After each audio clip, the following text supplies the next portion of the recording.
Ancient Semi-Enlightened Broads. Say it. Schmoozing. Schmoozing. On life. On life. And beyond. And beyond. And today we're going to go beyond. We are going beyond. Just a touch. And how are we going beyond today? Well, we're going to talk about some, open up our experience to the non-ordinary worlds, meaning the mystical realms, where spirit hangs out. And spirit hangs out. Look, I can see one of your guides right behind you. You can? Mm-hmm. Who do you see?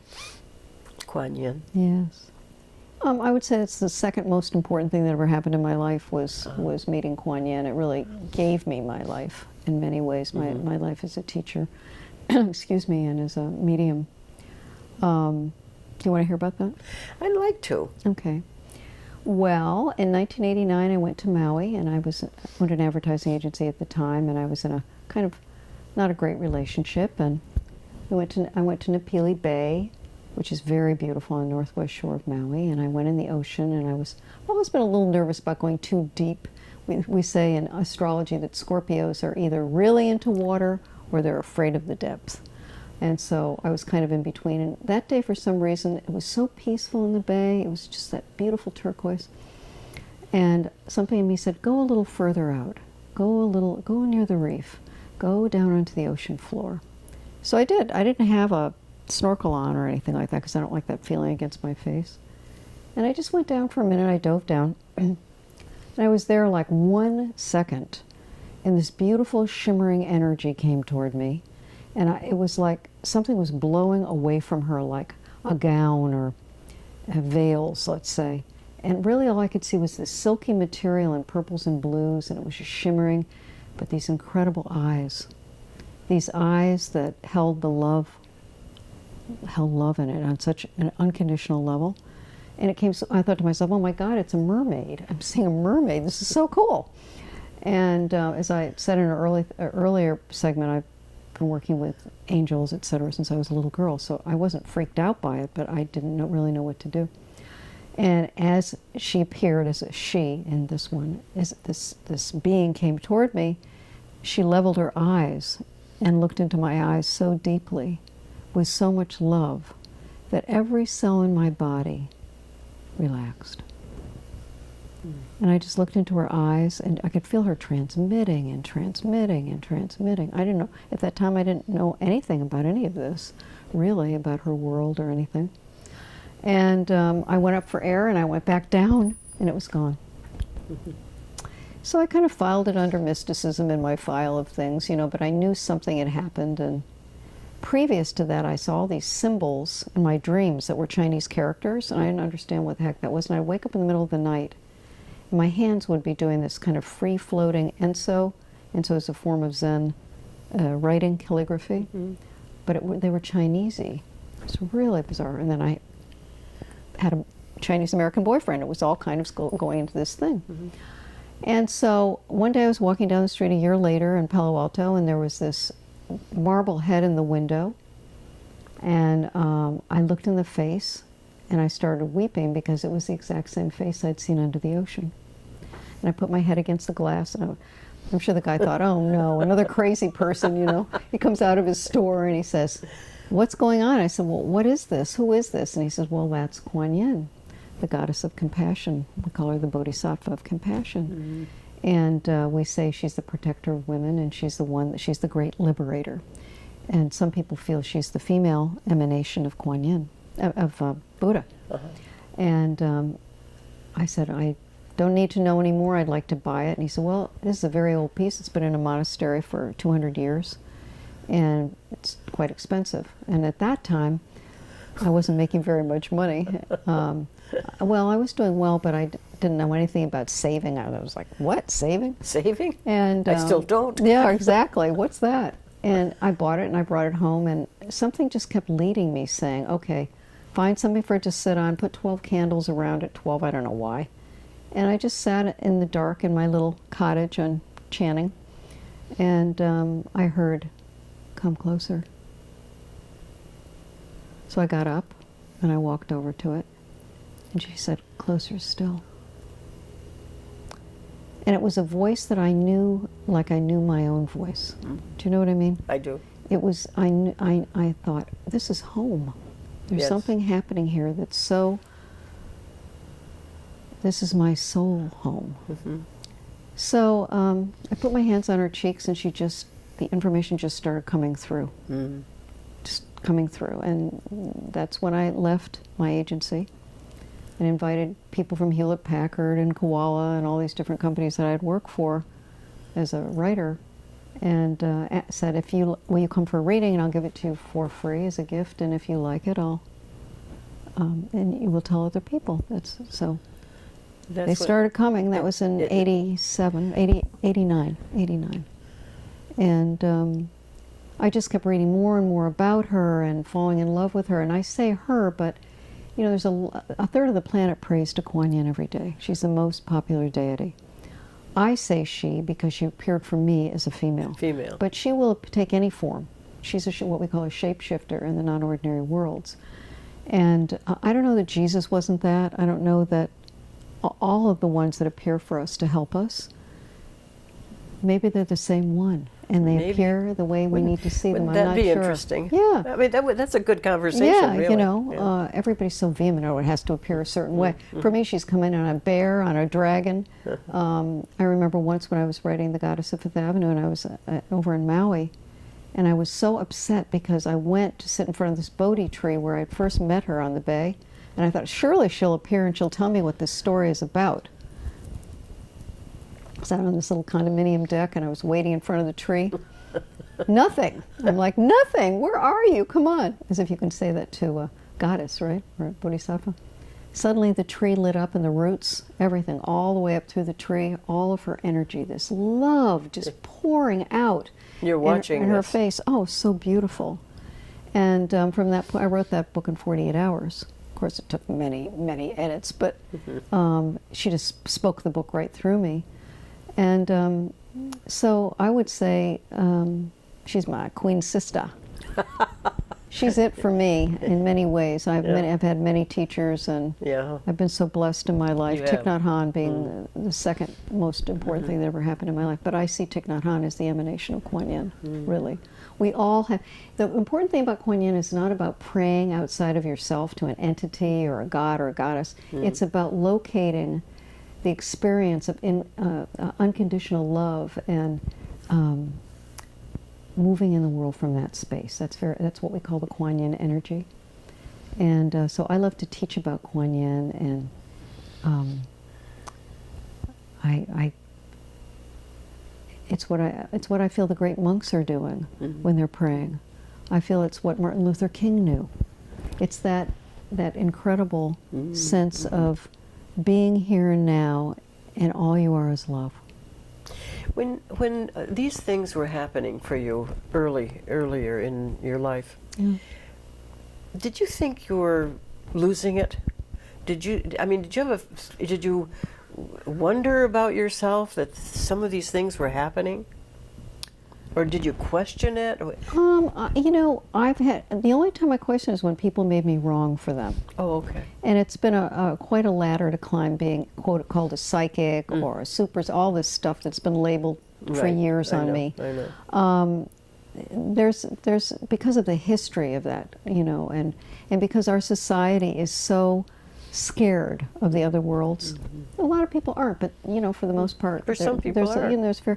I would say no. I would say in some ways I'm more comfortable in those worlds than I am on this planet. Okay. You know. Yeah. And I don't see things as, oh, there are demons out there, and I've never had that experience. You know, that's why I like helping people pass, because you know, it's such a beautiful thing to help people die the right way in beauty. I know for me, when I'm in the middle of an experience, similarly, when I'm in the middle of it, it's just what it is. Yeah. It's afterwards and in retrospect, I think, did I make that up? Or what? Well, that's the part of you that wants to feel safe, and that you're really okay. You're just an ordinary person, because society hasn't taught us. No, That's just a breath away. It's always with us. There's more to us Yeah. than what we think. And I'll bet that everybody watching this has had an experience like that. And maybe you made it wrong and maybe you made it right, but we're here to make these kinds of experiences comfortable. Absolutely, yeah. And giving you permission to experience all of it. I brought a poem that I feel embodies what we're talking about, because what you find within yourself, and what I found in Quan Yin's eyes, which opened my eyes, especially this eye, was this feeling that we're all the same. No matter what you've done or been, or what you think you need to accomplish, or what happened to you in your childhood, or whatever, we're all the same.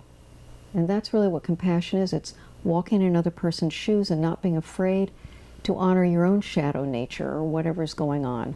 The goodness in you and the darker side in you. I don't even like that expression. I want to say the shadow part of your nature. Yes. And to me, that's how we heal and heal the planet, is by dropping all the judgment and confusion and the categorization and all this stuff, and that we're all one. Everything, the trees, the flowers, the animals, the plants, the elements, the ocean, the mountains, we're all in the same body of God, whatever God means to Whatever you, that right? means. So my teacher, one of my heart, the sunflower of my heart, I often say, is Thich Nhat Hanh. And Thich Nhat Hanh is a Zen Buddhist master. And to me, he's the embodiment of compassion in so many ways. But, you know, he's from Vietnam, and his monks and his monastery were destroyed during the Vietnam War. And he lost everything. And yet when he comes to the United States, he's not doing that now because he's an older gentleman that's had a stroke, and he's living in Thailand right now, I understand. But he would come to the United States even as a young man. The first thing he would do was he would go to be with American vets that had been in Vietnam and help them. And that's how he transformed his sadness, his grief, his loss, by taking the high road, which is compassion. And so this poem to me really embodies Thich Nhat Hanh's beliefs. And I think at the deepest level, all of us want to forgive. That's where we want to go. And this is from his book, Call Me By My True Names. He's a wonderful poet. He's written over 60 books. He coined the term mindfulness years and years and years ago. And he's the most gentle being. So this is called, Please Call Me By My True Names. Do not say that I'll depart tomorrow. Even today I am still arriving. Look deeply. Every second I'm arriving. To be a bud on a spring branch, to be a tiny bird with still fragile wings, learning to sing in my new nest, to be a caterpillar in the heart of a flower, to be a jewel hiding itself in a stone. I still arrive. In order to laugh and to cry, to fear and to hope, the rhythm of my heart is the birth and death of all that are alive. I am the mayfly metamorphosizing on the surfaces of the river, and I am the bird which, when spring comes, arrives in time to eat the mayfly. I am the frog swimming happily in a clear water of a pond, and I am the grass snake that silently feeds itself on the frog. I am the child in Uganda, all skin and bones, my legs as thin as bamboo sticks, and I am the arms merchant selling deadly weapons to Uganda. I am the 12-year-old girl, refugee on a small boat, who throws herself into the ocean after being raped by a sea pirate. And I am the pirate, my heart not yet capable of seeing and loving. I am a member of the Politburo with plenty of power in my hands, and I am the man who has to pay his debt of blood to my people, dying slowly in a forced labor camp. My joy is like spring, so warm it makes flowers bloom all over the earth. My pain is like a river of tears, so vast it fills the 4 oceans. Please, call me by my true names, so I can hear all my cries and laughter at once, so I can see that my joy and pain are one, so that I can leave the door open, the door to compassion. Yeah. He's just in there. Hearing something like that produces such a pensiveness in me, wanting to take that in, to feel that at the deepest level. Well, Thai has this way of going into the center of everything. I hope you all will check out the YouTubes on him. It's Thich Nhat Hanh, Thichnhathat, H-A-N-H. There are hundreds of them. And Martin Luther King nominated him for the Nobel Peace Prize. That's how I discovered him. I saw a picture of him with Martin Luther King. I didn't know who he was. He was so young. And it was a very powerful time in Martin Luther King's life when they met each other. And Thai just emanated him. They just fell in love with him for good reason. And I feel that for all of you out there, there's so much to learn about ourselves. And he's fearless because he's lived through all of it. He helped the boat people come into the United States. He's lived such a courageous life and such a beautiful life. You never catch him being depressed or sad or whatever. He transcends it like Quan Yin did for me under the ocean. Because he understands. He's in the center. You know, he doesn't fear, and we need leaders like that, don't we? Oh. Wow. Do we? Oh, please. Thank you so much for joining us today. Thank you. We'll see you again. Or at least you'll see us. And please subscribe. And touch that notification bell. There you go. Ding, ding, ding, ding, ding. And let us know how you feel about oneness and how you are about exploring the different parts of yourself. We'd love to hear from you. Take care now.